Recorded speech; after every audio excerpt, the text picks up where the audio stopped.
Welcome back, everyone, to the T.R.O.N podcast, The Randomness of Nothing. This is your host, Rashad Woods. Today, I have a very special guest today who has a very unique path that he's carved out for himself in life, because that's what this show is all about.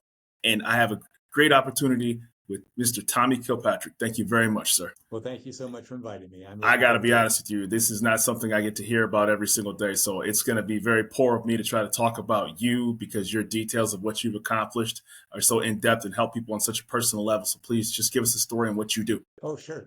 I'm a retired teacher and an author, and I had written a book on health and healing. And in 2004, I was given a infomercial contract. And so we were test marketing myself on radio interview shows for about 6 months. I lived on 3 credit cards for that. So what happened is that one of the talents got in trouble. The company canceled all of our contracts, and I was left with $85,000 of credit card debt. Oh, wow. Yeah. Wow. And so, that's Now, I was promised about $100,000 a month. So 85,000 was no big deal. Yeah. Jeez. So what happened is my father-in-law was an attorney and a judge. So I filed 3 federal lawsuits against the banks and didn't really actually win because the judge threw my cases out. But the end result was a month later, I looked at my credit report, and all 3 of the credit cards were gone off my credit report. I heard that, and I've read that about that, and it still seems kind of surreal that was even possible, because, there's a $1.3 trillion credit card debt, worldwide, I believe. And so how did you actually, because of that information, not have that moment of anxiety and panic, and instead say this could work? Because you're doing this on your own, so to, on my own. Yes. So how did you know how to formally write these? I saw some videos where you said that the banks, because it's not a promissory note, it's not an invoice, and because it's not a store merchant card with an actual service provided for you, is not an actual debt. So can you get more in depth for this show about that particular topic? Oh, sure. And before I get started, I want to say, don't believe anything I have to say.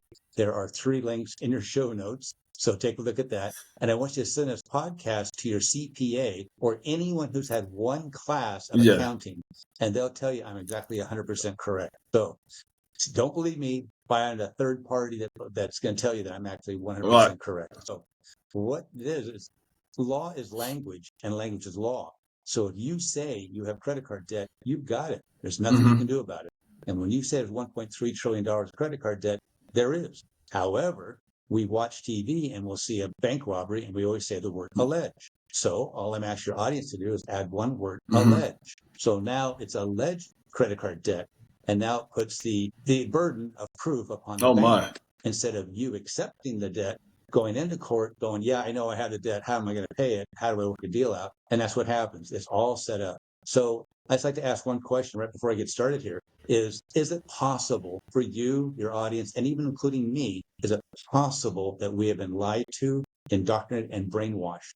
I think anything's possible if it means selling people a service and product. I mean, it is. I mean, since the beginning of time. I mean, Charles Ponzi, the word Ponzi scheme isn't just a word. It's an actual person that, brought, from Italy, who via Canada came down to Massachusetts, and the rest is history. And even Ponzi's mother. Yeah. That shows how extreme that he's his own. All because of the international retail coupons, right? He realized the price and difference that he could purchase and then remit them back home. It's a fascinating story, right? So yeah. So then what happens is that we say the word alleged, and it puts the burden on the bank. So let's talk about real, true credit cards. And there is a true credit card. Let's say you need tires, and you go into a tire store and you don't have the money. They say, oh, Rashad, just apply for the in-store credit card. And if you're approved, you'll get it. So you do, you're approved. They put tires in your car and you drive away. Now, at the end of the month, you get a statement. That's true. They have an outstanding unpaid invoice, which for a service provided. You owe the money. Right. They provided a service. They put the tires on your car. They sold you tires. So that's like a merchant. However, the bank never did that. So what you need to do is find out what cards are legitimate and which are not.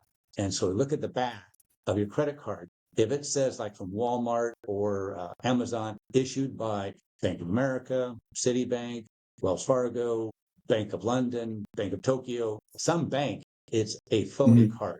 So that's what I'm talking about. Got it. So here's my question. Obviously, you're going to go more in depth. You've written a book about this, and you have personal experiences as well as people you've helped. On a side note, obviously, is this widespread enough that they've tried to change their laws, lobbied Congress, or done things because of your success, or people who have emulated things that you do to say, okay, we're going to put an end to this because we're going to change the language on our credit cards and our statements and make sure that this is ironclad that people have to actually owe. Well, the problem is you're talking about a criminal. So you're asking a criminal to go straight, and that's just not going to happen. So what the bank is trying to do is get you to be a customer. And so what they do is they advertise. So they spend money to advertise to get you to come Right. to the bank. They also will purchase items. In the olden days, they purchased toasters and wall clocks, and they got you to come into the bank and they gave you these Right. products. Okay. There's also a time I saw a newspaper ad that said, come into our bank and deposit $25 and we'll match it in Right. 90 days. Well, I did. I took my $25, put it into their bank, waited 91 days, went into the bank and withdrew $50, my 25 and the $25 from the bank, and close the account. Let me ask you a question. Did I rip off the bank?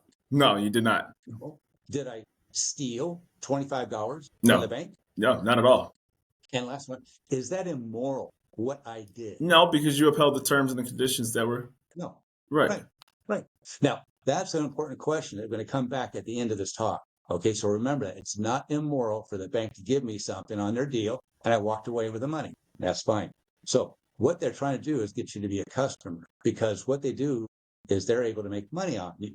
So when they send you the $500 gift card, that's what I call it, but you call it a credit card. See, so language is law. If you call it a credit card, you have a debt, you have to pay it morally, legally. Right. But if you had applied and they gave it to you, or you didn't even apply, it came in the mail, unsolicited, it's still a gift card. So what happens is you took this gift card to a store like Home Depot, and you bought a toilet, a golden throne, let's say.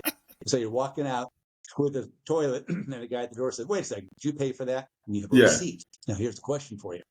Who paid Home Depot? You didn't have $500, but you walked out with a $500 toilet. So who paid that night or the next day, Home Depot? The question is, well, it's.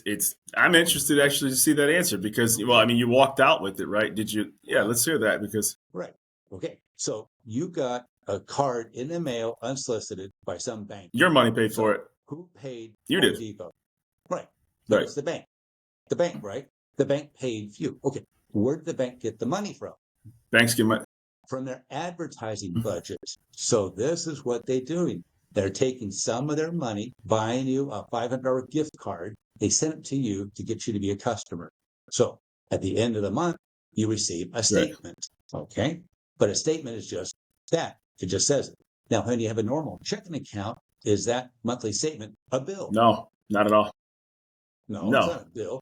It just shows what your beginning balance, your deposits, what you paid on checks and debits and other fees, and the ending balance. That's all it is, a statement. So they sent you a statement, but you thought it was a bill. So what did you do? You wrote out a $500 check and mailed it to the bank. Absolutely. Right? Absolutely. Yeah, okay. Because it's morally correct thing to do, because you have been lied to, indoctrinated, and brainwashed into thinking that this is a bill when it really wasn't. All right. So here's the question.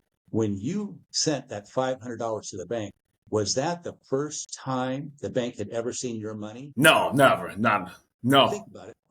Well, wait. Think about it. A card arrived in the mail, unsolicited. It was a gift card. Actually, you're right. You went to Home Depot. Yeah. So, yeah, you're not the first to go, no. Then they think about it. Well, no, you're absolutely correct. Yes, that is the first time the bank ever got money. So the banks are not a merchant. So we established that they didn't put tires on their car, and they did not put a service. So they have no invoice. So there's not a debt. So they cannot issue a credit card. Then you say, oh, they did a loan. Okay, fine. Here we go with that argument. So when you go into a bank with no money, you want to come out with money instead of with a gun. You know, right. You're going to go to a bank and you want. We're not advocating bank robbery on this show. A loan. No, not at all. So you want to go in for a loan. So here's the question. If you apply for a loan and they turn you down, do you still absolutely get not. a loan? Absolutely not. Right. So if you're approved, what you do is you go into the bank and you fill out loan documents. Yeah. Oh, Remember for that? sure. And then they have to verify you And have an right, income. Because if you don't have an income, then how can you pay you for can't. this debt? They also have collateral, like your Hmm. car or your house, or if you have a personal loan, you put up your yacht for this, then they have something that they can take away from you Hmm. legally, sell it. And if they come up short, well, that's too bad Right, for them. If they come up long, meaning they made more money, they have to give you the right, difference. right. Okay. But you also have a credit report to show some history. And your credit score determines your Right. interest rate. The last thing you sign is a promissory note. You sign a promise To to pay it pay it back. back. Am You're I absolutely right? correct. That's what we do when we go through a loan. But we never did that with a credit card. Oh, wow. Okay. Because if you use the word credit card, you're sunk. So what is it? This is a gift card to open up a free checking account. So they sent you this gift Hmm. card, just like they would send you a wall clock or entice you to match the money. That is Yeah, it. yeah. Okay. So the bank got you to be a customer. What's the big deal about that? 2 months ago, I typed this up and you do the same thing. How much does the average card member pay for fees? And it's $23.04 a Yeah. month. And think about this. The bank has 1 million card members. They're bringing in $23 million a month. I did my calculations and I came up with about a fourth of their profits. So you're telling me, why doesn't the bank stop doing this? They're making fourth of their money on this scheme. It's an illegal, Wow. fraudulent scheme to get you to pay $23.04 average every month for a free checking Extending you account. your own money and So charging when you entrance. wrote it, that's the thing. You're exactly right. So you write one step ahead of me. So when you wrote this check to the bank, technically, and that's in my very first show link, is in your show notes, and the link is that's what happens if you do not make a deposit. What you're doing is you're loaning the bank money. The banks are only set up for loans. If you go in with no money, you come out with a loan. If you take money into a bank and leave it there, it's technically a Right. loan. Right. So they do not loan out your money to someone else. There's just not enough Right. money for that. So what they do is that's an obligation. They have to actually technically a liability. Right. So what happens when you pay it down? It's less and less obligation. But at the end of the month, you put money back in your checking account. And so every subsequent purchase has been with your own money. So you have been writing a check thinking it's a payment, but you might call it a deposit, but really it's a loan. So you're loaning the bank money that month, and then you spend it. You send a check to the bank, you spend it. That's what you've been doing with your so-called bank issued alleged That's credit card. insane. It's not a debt. It's a checking account that you put money into and you've been drawing out. They tricked you into thinking that it was a loan, but it never was a loan because you hadn't promised to pay it So back. when somebody tries to actually fight that, so and maybe it's going to sound kind of weird to say, not even weird, but you signed up, you agreed to the terms, and you agreed to the terms to pay back. So now I don't want to say there's a loophole, but now you suddenly found a way to discharge that. So how does that cycle? Not even from a moral standpoint, but from a business connection standpoint with that bank that you made this agreement that you can suddenly say, hey, I bought all this. I took my kids to on this beautiful vacation. And then next thing you know, you can sit back and say, well, tough, SH, rest of that word. And then I found this way not to pay this back. So how does that work? You got that. You've got that exactly right. So when you use the card, you agree to terms and Mm-hmm. conditions. However, when you have a contractual agreement, you have to have also disclosure. Now, let's say you buy a Mm-hmm. house and there's toxic waste in the front yard and you didn't know that, and your family is dying. So are you going to tell me that the court is going to say, no, Rashad, you have to stay in this house for the Absolutely next 3 not. years and all your family's going to die? It's Absolutely good for not. you. Absolutely Absolutely not. not. That's Of course. fraudulent. You did not disclose. So the bank did not disclose to you they're going to charge you on average $23.04 for a free checking Wow. account. So they lied to you right from the beginning. So that's how they're making their money is through this fraud. And just no one's ever seen it. No one's ever done it. But I had the experience of my own lawsuit where I thought I lost, but in the end, they took it off my credit report. So a friend of mine, she had a dormant charity and she gave it to me and I revamped it to be Mm-hmm. credit repair. But a few of my clients did have a bank issued alleged credit card debt. So I would write a letter to the bank explaining what it was all about and it would be removed off their credit report. So, yeah, how do you resolve it? You have a free checking account. All you need to do is write a letter to the bank and telling them that you want to close the account. But here's the thing. When you close your normal checking account, they say, oh, Rashad, we're sorry to see you leave us, but here's your $5.31 that's left in the balance. Not this case. In this checking account, they confiscate your money. If they lower your Mhm. credit limit, see, again, if you use their Right. terms, you lose. They stole your money. When they say they lowered your credit limit down, no, they went into your checking account and took out your money that you deposited. Let's say they lowered it down to $250. Well, you put $500 in. Now you only have Right. $250, so that means they stole $250 Right. right off the top. So what happens to when this does get discharged? Do they suddenly completely, you have no credit at all, or do they just discharge the balance? Do you still have the card available? Because clearly they're not going to be like keeping you as a customer. I mean, so what's the next step involved with something like that? You are so, I don't know, you guys like you really good. You could ask me, hey, Tommy, do you have a credit Right. card? Yes. But Of do you course you do. know all this? Yeah, yeah. Yes, I do.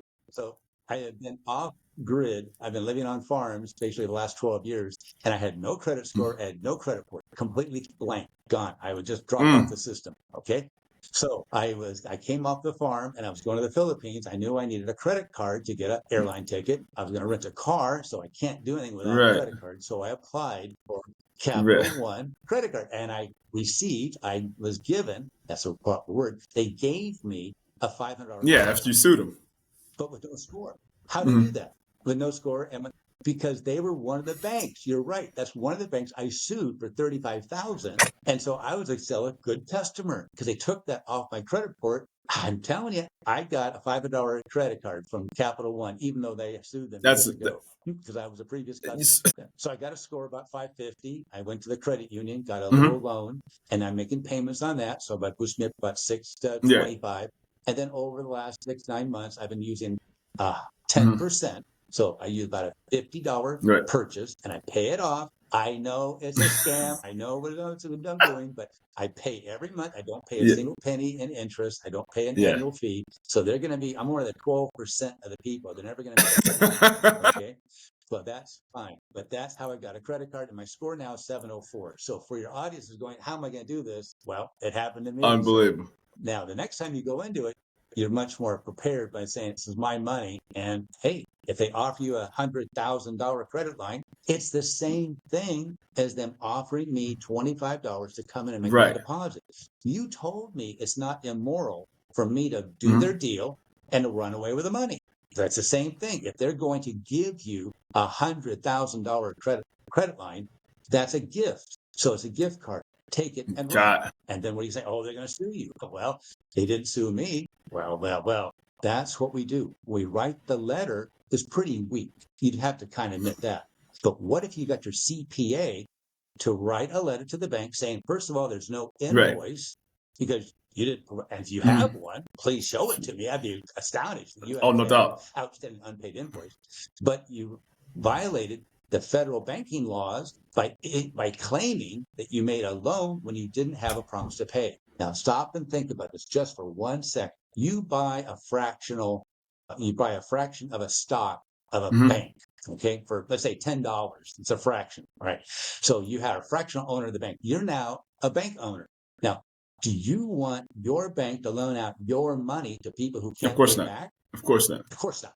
Are you going to loan people money that don't even have a promise to pay No. back? That'd be ludicrous. So this is not a loan. They couldn't ever get you to promise to pay it back because it never was a loan. It was from their advertising budget, just like the wall clock, to get you to come into the bank, match the money. You just didn't put any money in. They gave you a 500, 5,000, 500,000. It doesn't matter.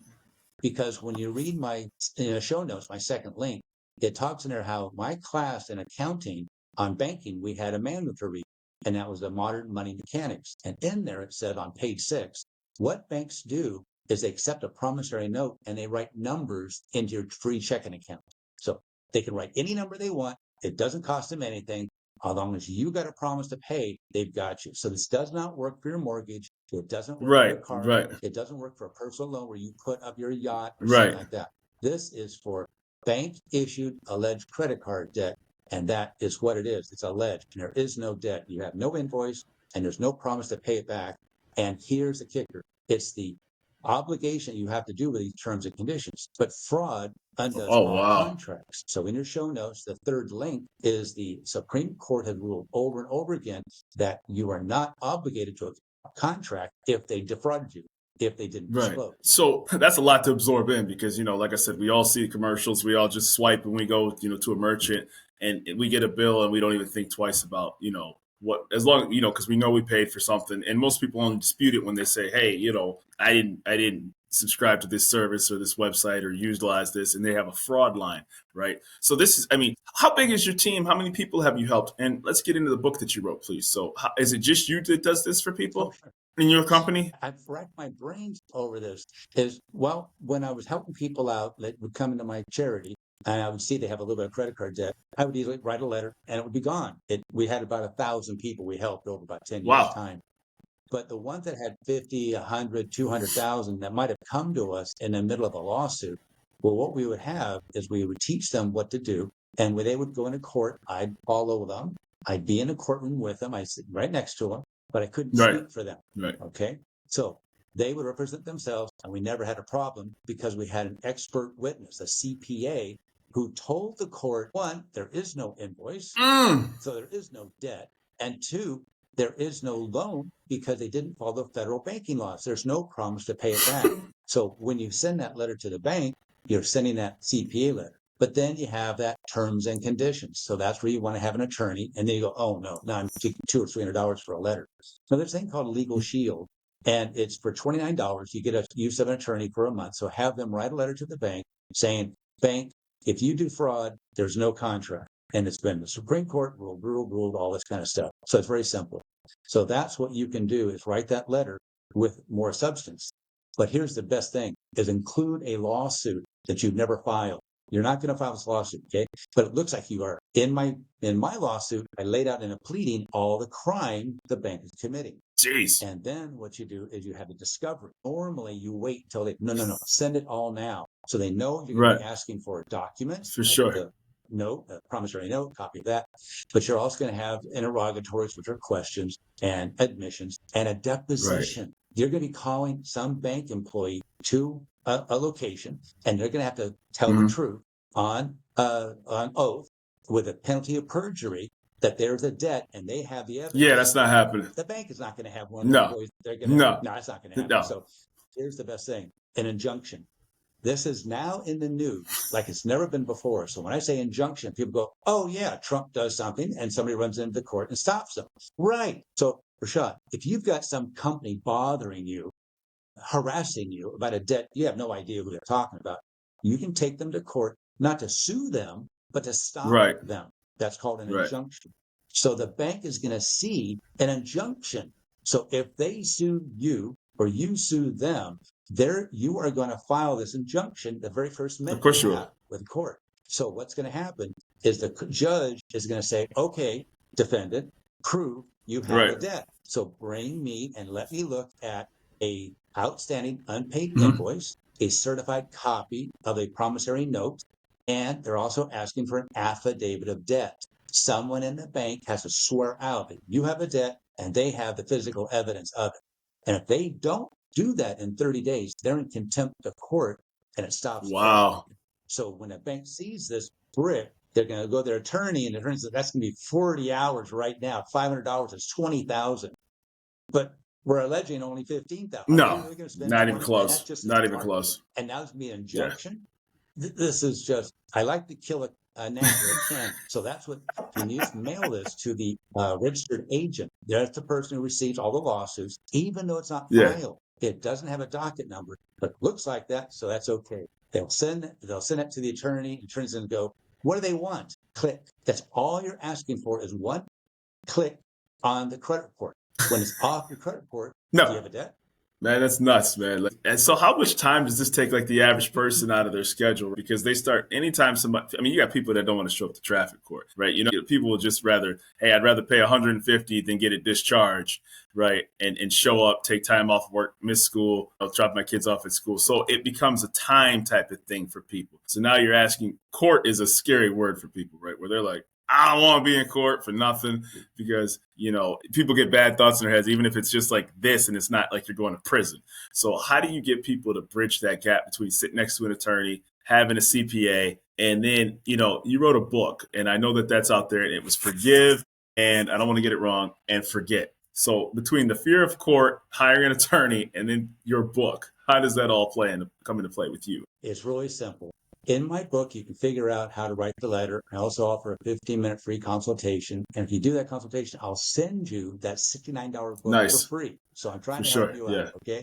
So my main focus is on a company that has $200,000 of alleged bank issued alleged credit card debt. Their board of directors have all maxed out their card. That's again the criminal language. They have actually withdrawn all their money from their free checking Right. account. So now the bank wants them to fill it back up. So there isn't $1.3 trillion of credit card debt like you had started Right. out with. That's the lie. The bank wants you to fill your checking account back up to 1.3 trillion. So it's arbitrary. So what you do is all you have to do is send that letter off. And I can help you with that too. I have all the documents and stuff like that. I'm willing to help you, but I'm Wow. looking for that great client because their CFO, chief financial officer, is probably a CPA. Let me talk to them first. Once the CPA reads my one chapter in my book called Act One, Scene One, this is a reenactment that happened to me. So when I went into federal court and I was going, why is I'm being called in? My father-in-law was going, that's unusual. Judges don't call you in and not the other party. So I showed up and he said, Mr. Kilpatrick, do you have a credit card? Well, let me start at the beginning. Oh, we'll start at the beginning later. But do you have a credit card? I went, well, not technically. It started off as a gift card. A gift card? Open your wallet up. Show me that card. So what do? I show, what's it say right there? Credit card. You're an idiot. Get out of here. So you see, that's the whole Right. mentality. So what you do is by sending this letter with my documentation, it'll be about 45 days because all you're asking for is a click. So it takes them about 10 or 15 days to work through the paperwork and they're going to go, just click. And then it takes out about 30 days for the cycle to show up on your credit report. So I'm saying it's no court. You don't want to go to court. Okay. But you see, what I want to talk to is that corporation that has 100, 200,000, all their board members and their Right. employees. So I want to see all the employees and the board of directors come into one meeting and their CFO is going to tell them, we're all underneath this debt. We're going out of business. So if we want to save our job, we've come across this idea that Tommy had. He's actually 100% Yeah. Yeah. right. The bank does not have an Yeah. invoice and they don't have a promise to pay it back. Is it immoral? They're going to say somewhat, well, then Right. don't do it. But those of you who see this as not immoral, that they gave you a gift, I'm telling you, it's a gift card, and your own CPA is telling you this. And then the vice president, who's normally an attorney, he's going to be saying, yes, and Tommy's right. The Supreme Court's ruled over and over again that fraud undoes all contracts. So we have no contractual agreement. And the CPA is going to say, it's just a checking account, folks. So we have one letter here. We have the whole lawsuit drawn up. We'll put your name onto it. And so we're asking the bank to go click, click, click, click, click, click, click, click, click, click, click. For my board of directors are saying, we're not going to have the burden. All you employees are not going to have the bar fraudulent. So you're actually Wow. winning victim. You're a crime victim. I'm just So I'm that's just how curious what simple they it do is. with your card. Like, I mean, do they suddenly deactivate your current card? Do they sit back and say, like, dude, you're not about to get 10,000 discharged and then still have that in your wallet and do this to me again? See, you say discharge, and no, it's your Right. own money. Right. See, they still got you. You've been lied to and indoctrinated and brainwashed. So when you've been lied to, we can tell a lie, but over generations. So for 60 years, you and me and all your audience has been lied to. That's all Mhm. indoctrination. And then if you don't question it, so I want your audience to question it, to start adding the word Got alleged. it. So that's what's going to happen is that you don't have this debt to discharge. What you're asking the bank to do is close your checking account, but you had better get your money out Got it. first. So for most of my clients, I find them money. On average, my clients receive about $2,000 and they're so thankful they would donate 2,000 of extra money Oh, they didn't know they had to the charity. beautiful. So we would split the finding. And if they said, I want to give you 70-30, and they'll keep the 70, I Right. didn't care. Right. 90-10, I didn't care. It's $1 more to my charity was, and all it was Yeah. paper. I have it already all filled out. Put your name in, Yeah. it comes all out. There's your brick of paperwork, and mail it off to the registered agent. See what happens. What's the worst that could happen? You can't pay it now. You're paying all your money to the bank for a free checking account. And don't believe me. Have a third party, have someone who's knowledgeable, like a CPA or someone who's had a class in accounting, tell you that I'm actually 100% correct. So I only work with people who already have a CPA or someone else who's verified what You're I'm right. saying. Right. So I don't work with somebody who Right. believes me. No, don't believe me. I will need you to have a third party tell you that I'm actually And then you can 100% begin the correct. paperwork process and do everything else for Yeah, just all you do is fill the paperwork out, or I'll do it. You mail it off to the registered agent in about 45 days. To look at the credit report, it's off. Your card is inactive because you asked them to close your free checking account associated with that card. But then if you want to That's apply, awesome. all they can do is turn you down, but your credit scored a lot better. Right. So where can people find you? And so I always ask my guests, they obviously don't need me to find you and your success and what you've accomplished. But where can people find you? I got to be honest. Yeah, right. Because people all of a sudden are worried about, am I committing? People are very structured and, most people are law abiding. Most people want to just stay out of headlines and do everything, the right way. And obviously, something like this, which is very important for people's mental and physical well-being and stress and family life. I found that very fascinating when I got a chance to watch your videos. I'm like, this can't be true. But then the more I'm listening to it, I'm like, all this makes sense, which is why I'm glad I got a chance. You reached out to me so that way we can cultivate these stories and get these things out here for people to listen to. So I'm really honored that you took your time out to talk to me. It's been an honor and a pleasure. Thank you for being on the T.R.O.N podcast, Mr. Tommy Kilpatrick.